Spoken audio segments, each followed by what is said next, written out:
Hello and welcome to IAFA Insider. After my longer than planned holiday, I wish I was away as long as I was away from the show. I'm back, and we're going to be talking about two games this week. We're going to be talking to Mark Beaty of the Craigavon Cowboys, and then we're going to be discussing a game in IAFL 1 between the North Kildare Reapers and the Mullingar Minotaurs. But first to the Shamrock Bowl Conference and the game of the weekend that was in Sportslink, where the Craigavon Cowboys lost 32-7 to the Dublin Rebels. Joining me now is Mark Beaty. Mark, welcome to the show. Thank you very much. I much appreciate it. Well, Mark, obviously a tough defeat for you guys to handle after putting in a really good fight in your previous game, like only a narrow single touchdown defeat last time out for you guys.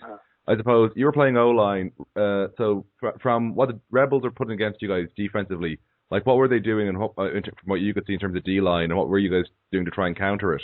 There was a lot of movement on the Dublin Rebels defensive line. As for our offensive line, we have introduced some pulling guard movement, so we were trying to shift the ball about. Early on in the game, it was working. The Rebels defense took them a while to get the grips to where our movement was going, and it did show a lot of signs of going somewhere. But unfortunately, with a few injuries to a couple of key personnel, it sort of stuttered and stopped. And once the Rebels got on top, it's hard to get them back off, you know. So it's a tough game with the Rebels, you know. It always is. So they're a good outfit. We know that. So it was a tough day. And obviously that was your seventh game of the season. Like, you've had a long slog, and for people who wouldn't necessarily be players who listen to the show, just like 7 games, it's like most of your season. You've only got the 1 game left. Yeah. Like, how bad has the injury pile up really hit you guys this end of the year? Like, where were you feeling it most? We have the Craigavon Cowboys this year. We have a lot of new players. A lot of our senior players have got a few injuries now. We are missing our centre, Manny Bell, and he's missing with a hernia. On Sunday there, we got another injury to our running back, and our quarterback Peter Lockman's been out for a few games. So a lot of our key personnel has been injured, which is tough to deal with, especially with what is a small squad anyway. But to be fair to our rookies, we have nailed down some of the boys who haven't had a whole lot of time to get adjusted into the league. They have come in, they have stood up, and they have been counted. Now, especially with rookies, the one thing you find, they will make small mistakes. And in the Shamrock Bowl Conference, if you make if you even make a small mistake, it will be capitalised on, and that's where I find the Cowboys have struggled this season. And I suppose just looking at sort of that aspect of it, because obviously defensively, like the Rebels managed to, you know, get on top of you in the offensive side, putting 32 on the board. Like, was it sort of a case of, did they get ahead of you guys early, or was it the drain really of not having those bodies? It was, the first quarter was a very tight quarter. I think we won score in the first quarter. It seemed to all come in the second quarter. We went into half 26-0 down after 1 score in the first quarter. So the second quarter was they got on top of us and they ran over us basically. There was to be fair, I think we stopped the majority of their running game was killed us at home. People like Bobby Murray were stopping up with some huge hits from the defensive line, and their running game was stopped, which maybe it sacrificed a wee bit of our passing defense because we did concede 3 over the top. But I have to commend the defensive guys, because that was one hot day on Sunday. I mean, if you watch the guys coming off, the sweat was rough them, you know. Yeah, because I know people outside of man realise, despite it raining elsewhere in the country, we actually had quite a warm day Sunday. And I suppose it was surprisingly. I know in other parts of the country of the islands area it was raining pretty heavily. Dublin didn't suffer that until yesterday. Unfortunately, not. And I suppose, just because I know you've played a few games this year, obviously, like you're into 7, you've had 7. Your 8th is going to be against the Knights next week. Not so much looking at that game, because I think no matter what happens in that game, even if you guys win, I think the Rebels at Knights game will decide second in that division. So obviously for playoff seeding, that's hugely important. Like, looking at having played both teams, Mark, like, what do you think are going to be the key battles in that matchup? Like when the Rebels play the Knights to decide sort of second place. Well, when the Cowboys played the Knights away from home, it was probably the worst condition I've ever played it. The pitch there was no grass on it. It was a heavy slog of a game. Now, the Knights adjusted very well to that. So their running game that day was very good. But in saying that, the Rebels running game is one of the best I've seen. It was up there with Trojans. Their running back, Mackie, is fantastic. If you let him get any room outside, it's good night for you, you know. Personally, I think the Rebels will edge it. Now, that's just going off what I've seen, and their quarterback Dennehy, if you let him get, if you let him build up his team, I can't see the Knights being able to stop him. And in saying that, it will be a titanic battle. And anybody that faces the Northern team in this league knows they're going to be in for a fight, and the Knights are no different, and the Cowboys and Joseph, to be fair. I suppose like the defensive stopping the run, aside of stopping the run, is going to be really important the way you're describing it there, given both teams are strong in that area. Yeah, that's it. I think it's two very, very strong. And saying that, though, the two quarterbacks are very experienced, so they know when to run and when to pass, and that is key. You know, so it'll be a big battle, and I have no doubt come this Sunday, Cowboys first Knights is going to be another big epic battle.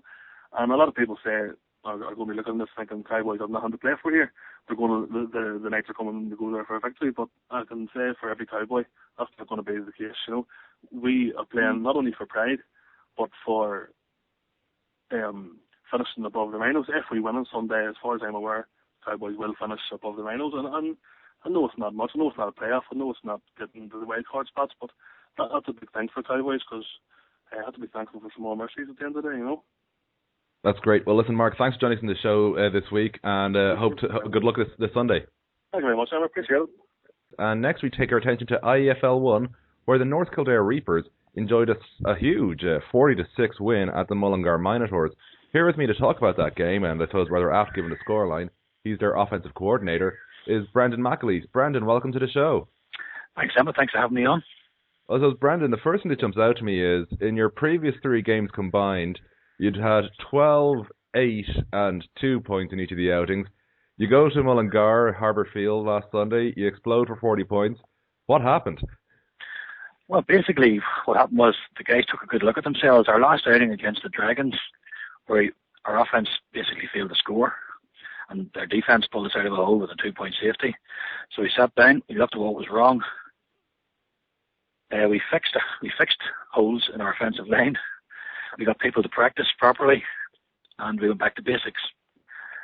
And just about the basics, like, so what sort of an offense do you guys run? Is it run heavy, pass heavy? Do you have a running quarterback? We were mixing it quite a bit up to we played Mullingar, but we have a very good running game, so we decided to concentrate on that and ran a wishbone offense. And the quarterback can also move out. There's plenty of options on it, and the hole started to open up, and we made the yards. I mean, our best running back, Matty Catton, I mean, he's nearly 300 yards on Sunday with 2 touchdowns. I suppose the wishbone, obviously, most of our listeners will be familiar with it. Like, is that something that like their defense struggled to cope with, the way you were giving all those options out of it? Well, I think that was the biggest problem. The Mullingar, they're an excellent team, but they just really couldn't cope with the variations on it, misdirections. No matter what way they seemed to line up, we could counter it, and hence we got the big yards and the big scores. I suppose like prior to this last Sunday just gone, like your defense had really been the stars of the show. Like your 3-1 record, and even in their one loss, they only gave up 14 points. Like, what have you guys been doing on the other side of the ball to really like to make sure that like the job isn't as hard for you, I suppose, Brendan? Well, our defense is very, very strong. There's a lot of experience coaching in there with Carl Ward and David O'Connor, an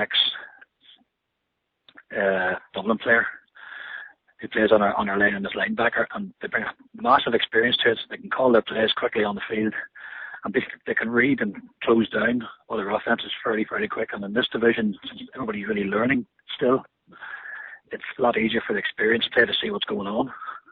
As it was from that learning perspective, because this is like North Kildare's first year in the IAFL, if I'm correct.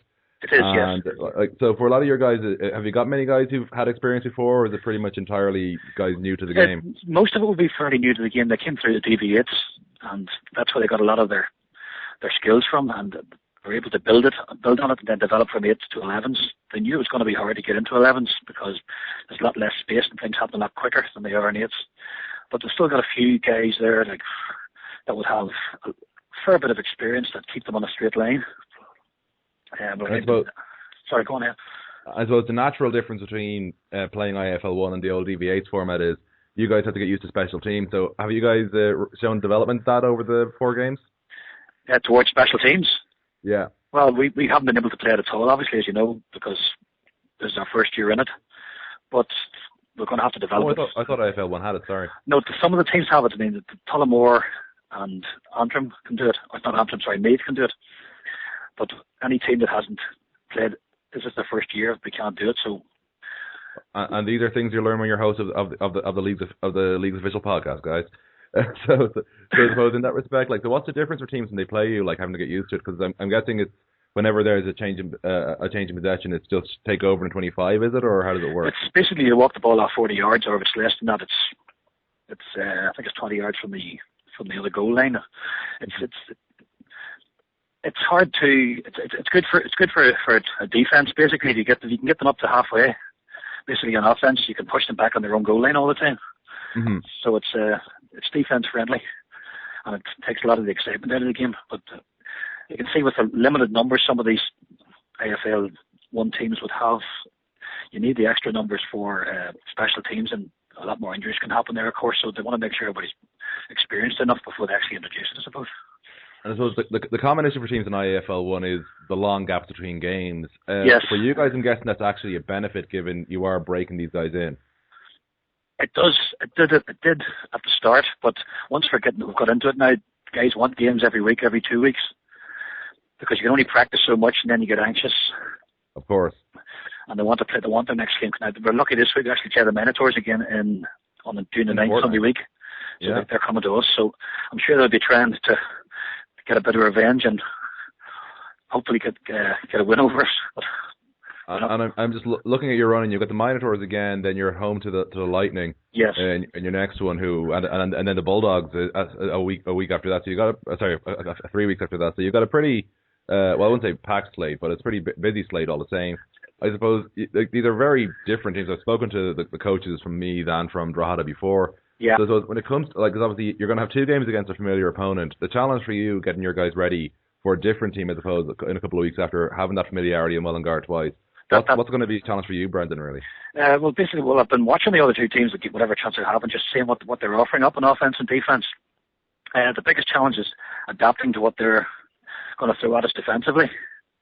The size of their line, what gaps are going to open, where they're going to give us room to run, basically, and we'll have to adapt to games. We have a very variable offense. We can run and we can pass, as some teams have found out. So depending on what they give us, that's what we'll react to that. I don't want to give too much away.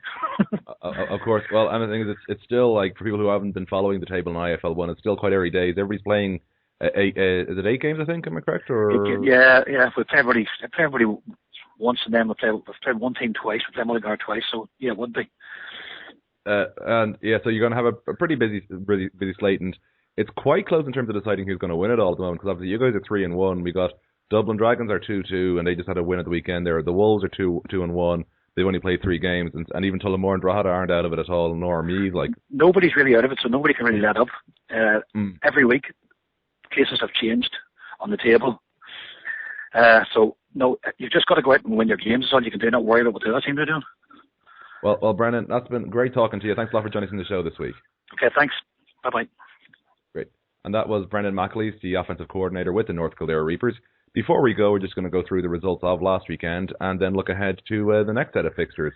In Shamrock Bowl Conference, UL Vikings had a 30-0 win over UCD.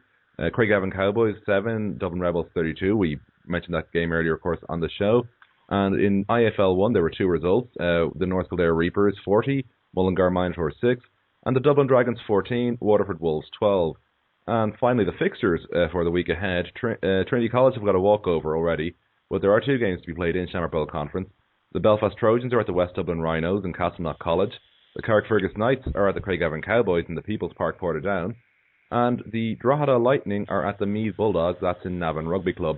All of those games kick off at 2 p.m. and of course go to AmericanFootball.ie for all fixtures. But for now, I've been Emmet Ryan, back from my holidays, and this has been IFA Insider. Thanks for listening.